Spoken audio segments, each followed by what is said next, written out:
Alright, here we have the gearbox, and what had happened, this bolt in right here had come loose, the threads were loose, and it had screwed itself down from vibration. All the rest of them are nice and tight. Had turned itself all the way in so that, I don't know if you can see down inside of here, but there is all kinds of black powder. See if I can get this to focus so you can see it. Down inside. There's all kinds of black powder in there. And that black powder is actually the rubber from the seal. It had gone in and screwed against the actual seal itself. So it skived the seal all the way around while it was turning. So I got to take this whole box apart and replace the seal that's in here. Alright, I did put some thread locker on this, and now this will not turn. It's the thread locker did the trick. It's filled it in, it's set up, all the rest of them are tight. None of them will turn now. So before I could just spin it right in with my fingers, go all the way in, and now it looks like it's set up pretty good. Okay, we got the bolts out. We take the case apart, and sure enough, you can see all that rubber that's inside of there. That's all on the outside part. The inside of the box is nice and clean. So we'll have to pop this piece apart here. So let's pop this out.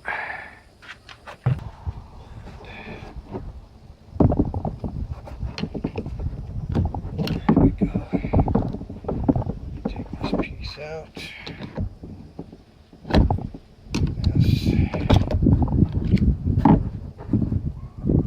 This comes apart in half. It comes off of there. Now there's a bearing here we got to take off to get that seal off. And you can see where the bolts come right inside of here, and you can see that they're sticking through just enough. You can hear it rubbing on that seal. Alright, so the seal could have gone in a little bit tighter, and it'll bypass those bolts. But what we've got to do is I'm going to have to take this off, grind these off flush with this, and I'll put a new seal on and put it back together. Okay, we start by putting a bearing separator on here, hold it in behind the bearing. Then we're going to put this onto the press. We'll set the press up so that the press piece come in on this, and we'll push it back through out of that bearing. Okay, now we're all set up on the press. We've got the press pulled up so that it's close enough to do the work. We got our unit is sticking down through the bars here. We have our puller going across sideways so that we're using the span of here for the strength. I use a deep socket,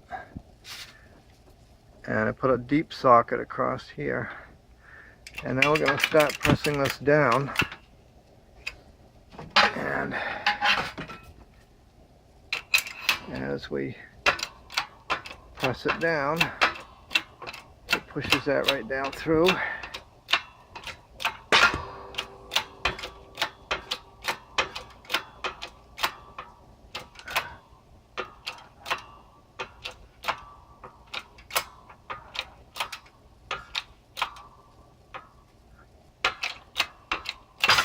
There we go. Okay. Alright, so we've got it all apart. We got our bearing off.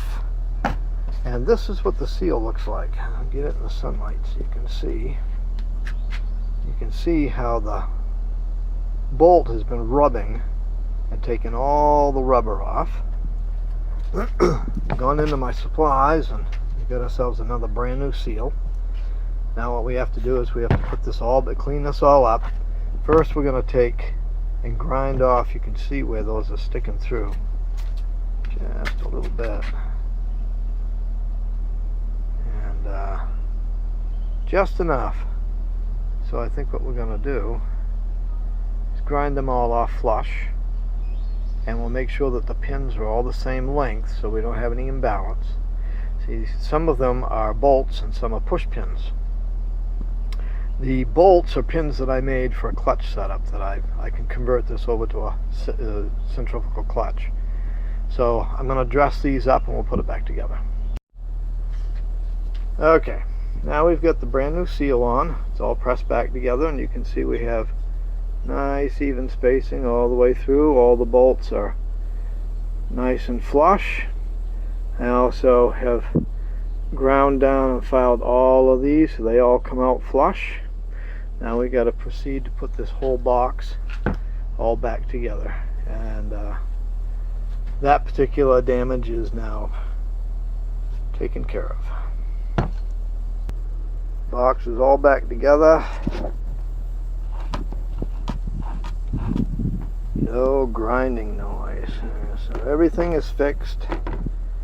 Tomorrow we go back, we put it back on, get the oil in it, and we'll be good to go.